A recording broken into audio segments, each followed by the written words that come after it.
সুপ্রিয় দর্শক, আসসালামু আলাইকুম। যে যেখান থেকে দেখছেন সবাইকে জানিয়ে রাখি, আমরা এই মুহূর্তে অবস্থান করছি সোনারগাঁ উপজেলার প্রাণকেন্দ্র মোগরাপাড়া চৌরাস্তার যে গুরুত্বপূর্ণ ইউটার্নটি রয়েছে সেখানে আমরা এই মুহূর্তে অবস্থান করছি।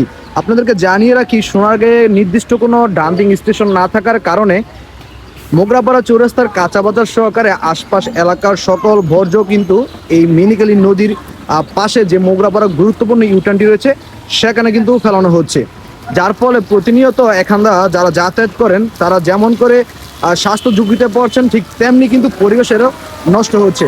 আমরা এই বিষয়ে এখানকার যারা পথচারী রয়েছেন তাদের সাথে কথা বলবো এবং আপনাদেরকে জানানোর চেষ্টা করব এখান দিয়ে যারা প্রতিনিয়ত যাতায়াত করে তাদের সমস্যাগুলো।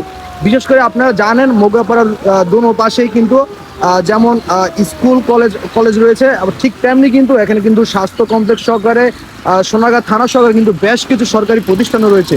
আমরা এই বিষয়ে কিন্তু এখানকার যারা পথচারী রয়েছে তাদের সাথে কথা বলে আপনাদেরকে জানানোর চেষ্টা করব। চলুন আমরা তাদের সাথে কথা বলে এখানকার দুর্ভোগ সম্পর্কে আমরা জেনে আসি।